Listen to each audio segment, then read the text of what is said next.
हाँ जी, हम इकोनॉमिक्स को शुरू करेंगे आपका मैक्रो इकोनॉमिक्स के पार्ट से। दो पार्ट में डिवाइडेड आपकी है ये किताब, मैक्रो एंड इंडियन इकोनॉमी। तो पहले हम कर रहे हैं मैक्रो इकोनॉमिक्स आपकी।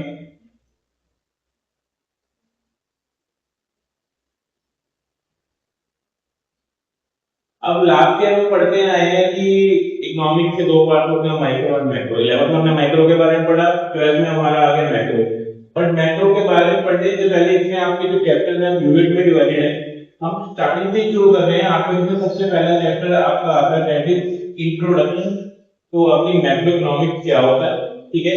एंड ये किस यूनिट का पार्ट है? ये आपका पार्ट है नेशनल इनकम के यूनिट का।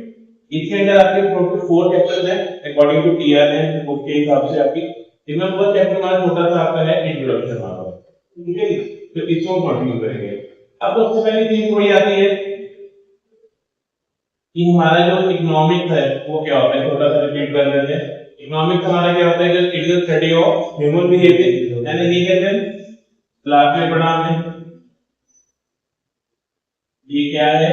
ह्यूमन के बिहेवियर को क्या करता है? ये स्टडी करता है, ठीक है। अलग अलग नजरिए थे जिसमें प्रोड्यूसर का भी रोल होता है, कस्टमर का भी होता है और पूरी इकोनॉमी का भी होता है। प्रोड्यूसर और कस्टमर के बारे में हम ऑलरेडी पढ़ चुके हैं माइक्रो में। अब आ गया हमारा किसके बारे में? पूरी कंट्री के बारे में, पूरी इकोनॉमी के बारे में। तो जो हमें जस्टिफाई करता है कि हम जिसको पढ़ रहे हैं आपका मैक्रो इकोनॉमिक्स। इसमें छोटा सा डिफरेंस कई बार आता है आपका कि माइक्रो और मैक्रो इकोनॉमिक्स में क्या डिफरेंस है। सबसे पहले डिफरेंस आपको ये याद आता है कि ये क्या करता है माइक्रो इकोनॉमिक्स? माइक्रो मीन छोटा, इसका मतलब ये वही है स्टडी ऑफ इंडिविजुअल, या इसको क्या कह सकते हैं? Group of individuals. ये किन तीनों को स्टडी करता है? इंडिविजुअल को या ग्रुप ऑफ इंडिविजुअल्स को ये स्टडी करता है। वही अगर दूसरी तरफ हम मैक्रो की बात करें तो मैक्रो क्या करता है? Study of economy as a whole, ठीक है। ये क्या स्टडी करता है? आपका पूरी इकोनॉमी के बारे में स्टडी करता है इकट्ठा, ठीक है। मतलब यहाँ पे इंडिविजुअल नहीं है, पूरी इकोनॉमी में जितने भी लोग हैं सबको जब हम इकट्ठा स्टडी करते हैं that is known as macroeconomics. उसको मैक्रो इकोनॉमिक्स कहा जाता है। और कोई डिफरेंस, और क्या डिफरेंस होता है इनमें?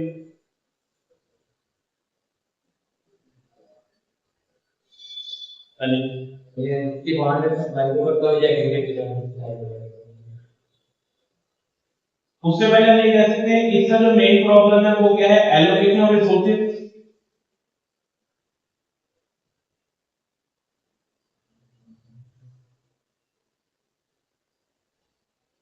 माइक्रो में हमारा प्रॉब्लम है, मेन हमारी जो इकोनॉमिक प्रॉब्लम है वो क्या है? रिसोर्सेज को एलोकेट करना। एलोकेट करना मीन कि रिसोर्सेज को हमें कैसे बांटना है, कहां से लाना, दोनों चीजें में स्टडी करते हैं। और दूसरी तरफ मैक्रो में आपकी क्या चीज आती है? मैक्रो किन चीजों को स्टडी करता है? अब ये मैक्रो आपका जो आता है वो आता है आपका बड़े लेवल पे। तो इनका मेन काम है determination of income and output, कि इकोनॉमी में हमारा इनकम और आउटपुट का क्या लेवल आता है, कि कितना मार्केट में इनकम है, कितना मार्केट में आउटपुट जनरेट हो रहा है। यहाँ पे सिर्फ रिसोर्सेज को ये देखा जाता है कैसे बांटना है, बट यहाँ देखा जाता है कि इनकम कितनी है, कितना आउटपुट मार्केट में जनरेट हो रहा है, ठीक है। तीसरी चीज आती है यहाँ पे, ये क्या पड़ता है? हम बात करें तो simple individual demand and supply के बारे में। और वहीं अगर हम इसकी बात करें कि इन तीनों को स्टडी करता है, ये पड़ता है आपका एग्रीगेट एंड आपकी एग्रीगेट सप्लाई, ठीक है। Aggregate demand and aggregate supply, इसको थोड़ा सा इरेज कर देते हैं।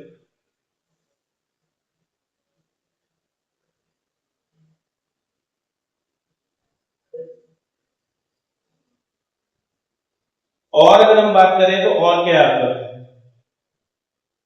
अगर हम बात करें इसी पॉइंट से, इसी पॉइंट आपकी और जनरेट होती है कि माइक्रो में आपका जो एवरेज है वो लिमिटेड होता है। हम कह सकते हैं इसको limited degree of aggregation. Aggregation मतलब होता है एवरेज, कम स्कोप होता है यहाँ पे। बट यहाँ पे मैक्रो में क्या है, ज्यादा है, इसको क्या लिखेंगे, वाइडर डिग्री ऑफ एग्रीगेट। यहाँ पे जो एवरेज लेवल है वो क्या होते हैं, ज्यादा होते हैं, जिसकी क्या लिखा है, aggregate demand and aggregate supply. और कोई, हम ये बात करते हैं कि जब हम when we study माइक्रो, अगर हम माइक्रो को पढ़ रहे हैं तो उस समय आपके जो मैक्रो की जो चीजें हैं, वेरिएबल हैं, वो क्या रहेगी, कांस्टेंट रहेगी। Then macro variables are constant. अगर हम माइक्रो को पढ़ रहे हो तो आपका जो एवरेज लेवल है वो चेंज नहीं होगा, वो सेम रहेगा। उसी तरीके से आपका मैक्रो में क्या होगा, जब हम इसको स्टडी करते हैं, व्हेन वी स्टडी मैक्रो, तो वहां पे जो माइक्रो के जो आपके वेरिएबल्स हैं वो क्या रहेंगे, कांस्टेंट रहेंगे। ठीक है, यहाँ पे क्या होगा, माइक्रो के वेरिएबल्स आपके कांस्टेंट रहेंगे आपके। वो इसलिए क्योंकि अगर हम मैक्रो का हम किसी चीज का एवरेज निकालते हैं, एग्रीगेट निकालते हैं, अगर वो एग्रीगेट हमारा चेंज हो जाएगा, एग्रीगेट हमारा चेंज हो गया, तो फिर वो कैसे उसमें मैं छोटा छोटा निकालूंगा इंडिविजुअल पार्ट, और अगर इंडिविजुअल चेंज हो गए तो उसके प्रभाव से क्या ऑटोमेटिकली आपका जो एवरेज है वो क्या हो जाएगा, चेंज हो जाएगा। क्लियर? तो इसलिए जब दोनों को स्टडी करते हैं तो एक दूसरे के जो वेरिएबल हैं वो क्या रहेंगे, आपके कांस्टेंट रहेंगे आपके। ये हमारा पहला है कि आपका कि माइक्रो मैक्रो का हमारा क्या डिफरेंस है। आपका एक पॉइंट और आता है, दैट इज ये जो हमारा जो माइक्रो इकोनॉमिक्स है, ठीक है, वो किस बेसिस पे काम करता है, वो आपका काम करता है पार्शियल इक्विलिब्रियम एनालिसिस। किस बेसिस पे, पार्शियल इक्विलिब्रियम एनालिसिस के बेसिस पे ये काम करता है। But on the other hand जो आपका ये है मैक्रो, वो किस पे काम करता है, जनरल इक्विलिब्रियम पे। इस पे जनरल इक्विलिब्रियम एनालिसिस, वो इस पे काम करता है। अब दोनों का बेसिकली मीनिंग क्या है, ठीक है जी। पार्शियल नाम से लग रहा है कि पार्शियल में बायस, मतलब हर एक को स्टडी नहीं कर सकता।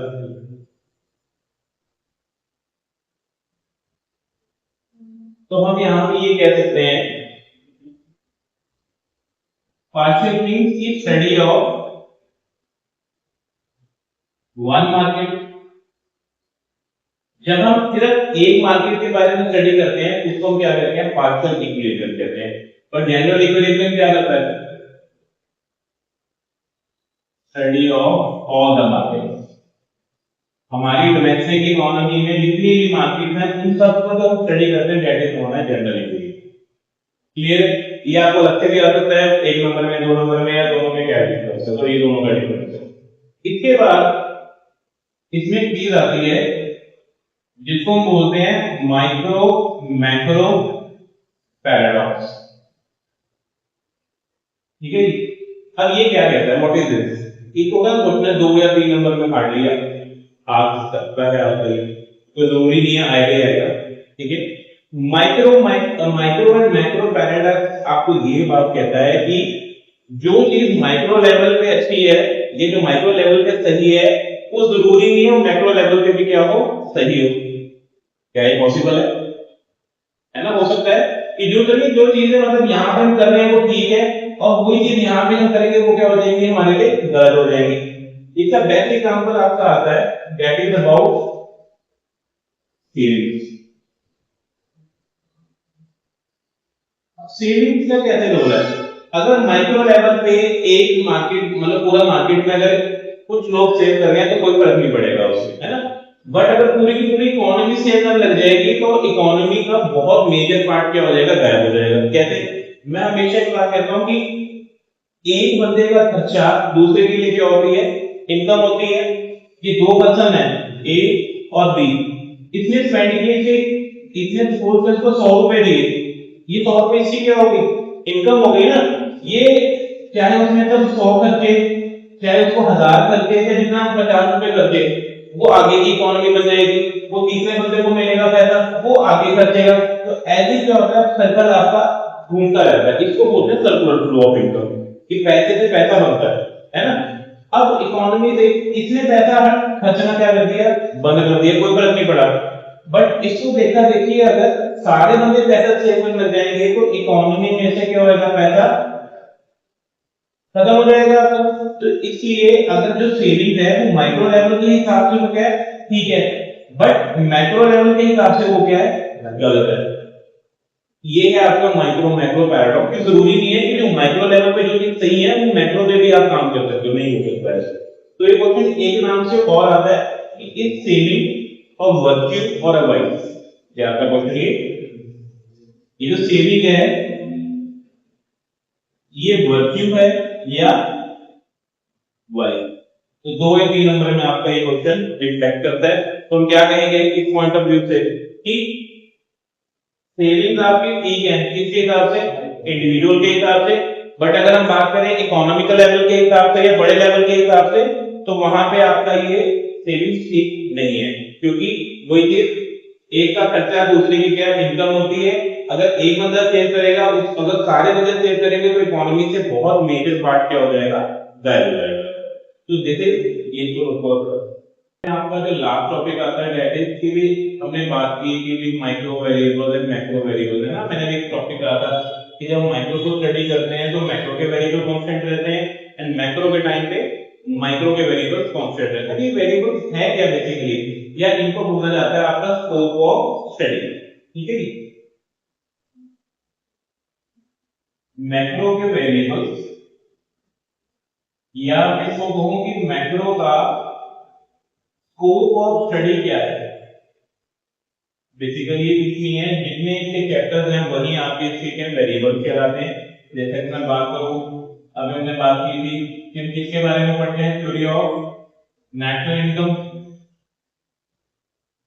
ठीक है जी, ऐसी ये बात आ जाती है आपकी थ्योरी ऑफ एम्प्लॉयमेंट, कितने लोग एम्प्लॉयड हैं और कितने। अब एम्प्लॉयमेंट का क्यों पढ़ते हैं, एम्प्लॉयमेंट का क्या पढ़ते थे कि हम पता लगा कि कितने लोग काम कर रहे हैं, कितने लोग काम नहीं कर पा रहे। ठीक है जी, और एम्प्लॉयमेंट के अलावा इसमें क्या आ जाता है आपका study of AD and AH. अब ये एडी एंड एएच क्या है, AD means aggregate demand and AH means aggregate supply. ठीक, कुल मार्केट की कितनी डिमांड है, कितनी सप्लाई आपकी है। उसके अलावा हमारा आ जाता है, इन्हीं से रिलेटेड आता है आपका स्टडी ऑफ इन्फ्लेशन, या इन्फ्लेशन की क्या भी कह सकते हैं, एंड डिफ्लेशन या डिफ्लेशन ही क्या है, उनको स्टडी करता है। और किन चीज को स्टडी करता है, गवर्नमेंट बजट, क्योंकि मैक्रो लेवल तो हर चीज इंपॉर्टेंट है। ठीक है, फिर हमारा फॉरेन एक्सचेंज क्या है, कितना हम डीलिंग करते हैं, हमारे पास कितना पैसा है बाहर का, कितना नहीं है। ठीक है, एंड इसी रिलेटेड होगा आपका एक बैलेंस ऑफ पेमेंट, कितना पैसा हमें बाहर से टोटल आता है, कितना पैसा हम बाहर भेजते हैं, प्लस में चल रहे हैं माइनस में चल रहे हैं। ये ऑल ऑफ दीस थिंग्स, इनको मैक्रो वेरिएबल या स्कोप ऑफ स्टडी, कि मैक्रो का क्या स्कोप है, किन चीजों को स्टडी करता है। तो ये सब आपके चैप्टर में रहते हैं आपके पास, तो ये सब हम पढ़ेंगे पूरा डिटेल में। ठीक है, ये है scope of study. And last में टॉपिक आता है दैट इज हमारा सिग्निफिकेंस। ये तो चलो ठीक है, हमने बात करी कि यार इन चीजों को ये पढ़ता है, पर क्यों पढ़ता है, कोई तो कारण होगा पढ़ने का, है ना। तो इसमें आपकी कोई चीज आती है, क्यों मैक्रो इकोनॉमिक इतना क्यों वो उठाता है कि यार हमें इन चीजों के बारे में पढ़ना पड़ रहा है, कोई तो फायदा होगा इनका, है ना। तो सबसे पहला फायदा यही है आपका डिस्क्रिप्शन ऑफ एन इकोनॉमी। हम पढ़ते हैं ना अलग अलग हमारी इकोनॉमी कैसी है, वो कैसे पता लगता है, इन चीजों के स्कोप पे पता लगता है, इन चीजों के आधार पे पता लगता है कि हमारी इकोनॉमी कैसी है। मतलब हमारी इकोनॉमी अच्छी है, पूरी है, डेवलप्ड है, अंडर डेवलप्ड है, डेवलपिंग है, किस स्टेज में है, या अभी डेवलप करना शुरू नहीं किया है, डेवलप हो चुकी है, क्या इकोनॉमी है आपकी, हम क्या पैटर्न फॉलो कर रहे हैं, हम कैपिटलिस्ट इकोनॉमी के हिसाब से चल रहे हैं, हम सोशलिस्ट के हिसाब से चल रहे हैं, या हम प्लान इकोनॉमी है, मार्केट इकोनॉमी है, मिक्स इकोनॉमी है, वो कैसे पता लगेगा। इन सब चीजों को स्टडी करेंगे तभी पता लगेगा इकोनॉमी कैसी है हमारी। तो सबसे पहले हमारी इकोनॉमी को डिस्क्राइब करता है, वाइब्रेंट है, नॉन वाइब्रेंट है, अच्छा है, बुरा है, सब कुछ ऑल ओवर। ठीक है जी, फिर वो बात करते हैं अच्छा, अब अगर हम इकोनॉमी को पढ़ेंगे तो हमें ये पता लगेगा हमारी ग्रोथ एंड डेवलपमेंट क्या है, क्या पाथ है हमारा। तो उसको हम बोल सकते हैं road map of growth and development, कि हम हमारा हमारी पाथ स्ट्रेटेजी क्या है, क्या हमारा रोड मैप है, किसको हम डेवलप करना चाह रहे हैं यहाँ का, और कैसे चाह रहे हैं, क्या हमारे प्लान ऑफ एक्शन है हमारे। तो वो भी हमारे इन सब चीजों से पता लगेगा कि हम सही काम कर रहे हैं, या अगर नहीं करते तो उसको ठीक कैसे किया जा सकता है ना। फिर वो कहते हैं आपका कि सबसे बड़ी बात, क्या हमारी जो इकोनॉमी है दैट इज स्टेबल, ये तो नहीं बार बार क्रैश होगी मार्केट, उससे हमारी इकोनॉमी गिर गई, हमारी ऐसा तो नहीं कि इकोनॉमिक स्टेबिलिटी कितनी है नहीं है, तो ठीक ठाक है, क्या चीजें। फिर आपका आता है ऑलरेडी जिसमें मैंने यहाँ डिस्कस किया आपका, इसको शॉर्ट में कहते हैं BOP, balance of payment status, कि हमारा क्या स्टेटस है वर्ल्ड इकोनॉमी में, मतलब हम ज्यादा हम लोगों पे निर्भर है ना, या हम लोगों को चीजें प्रोवाइड कर रहे हैं, क्या स्टेटस है हमारा, हमारा बीओपी का क्या स्टेटस है, प्लस में चल रहे हैं माइनस में चल रहे हैं, क्या है। अगर मुझे पैसा ज्यादा आ रहा है तो मेरा बीओपी अच्छा है, अगर मैं पैसा ज्यादा बाहर खर्च कर रहा हूँ इट मींस मैं दूसरों पे क्या हो रहा हूँ, डिपेंडेंट हो रहा हूँ, है ना। एंड फिर वो कहते हैं आपको, और हम किसके बारे में पढ़ते हैं, ये आ गया एम्प्लॉयमेंट, एम्प्लॉयमेंट के रिगार्डिंग चीजें क्या होती हैं आपकी, पॉवर्टी, हमें पता लगता है कि हमारी इकोनॉमी में पॉवर्टी कितनी, कितने लोग काम नहीं कर रहे, कितने बेरोजगार है, बेरोजगार है, और कितने बेरोजगार होना अलग होता है, बिलो पॉवर्टी होना अलग होता है, मतलब गरीब। एक तो काम नहीं है अभी कि कोई मतलब संभाल लेगा, बट एक होता है पॉवर्टी, मतलब काम भी नहीं है और उसको वो अपना जो मिनिमम अर्निंग नहीं कमा पा रहा अपने रोटी कपड़ा मकान चलाने के लिए, ठीक है। एंड हमें क्या कहते हैं, पॉवर्टी के साथ साथ वो भी चीज में आ जाता है आपका एनवायरमेंटल पोल्यूशन भी आता है हमारा, है ना, कई स्टेट में तो बहुत ही बुरा हाल है ना, तो वो क्या स्टेटस है, तो वो भी इन सब चीजों से ही पता लगता है हमारे इकोनॉमी में। एंड लास्ट को कहते हैं, अब इन सब चीजों के लिए हमें क्या बनाना होता है, पॉलिसी। तो मैक्रो को इसीलिए स्टडी किया जाता है ताकि हम हर एक चीज के लिए क्या बनाए, पॉलिसी बनाए। हम कहते हैं कि हमारी सरकार ने क्या था, मेड इन भारत या मेक इन इंडिया कैंपेन चलाया, वो क्या पॉलिसी तो है ना, इसलिए धीरे धीरे लोगों को कन्वर्ट कर रहे हैं कि आपको हर सामान ना लेना पड़े, इन चीजें भी यहाँ ग्रो करो, या तो उसको सब्स्टिट्यूट करो, या अगर आप ग्रो कर सकते हो ग्रो करो, नहीं तो उसका कोई और लूपहोल ढूंढो, समझ लो। ये आपकी इसके सारी सिग्निफिकेंस आपकी पार्टी है, तो इसमें से 1 2 3 नंबर का मैक्सिमम आ जाता है, ठीक है।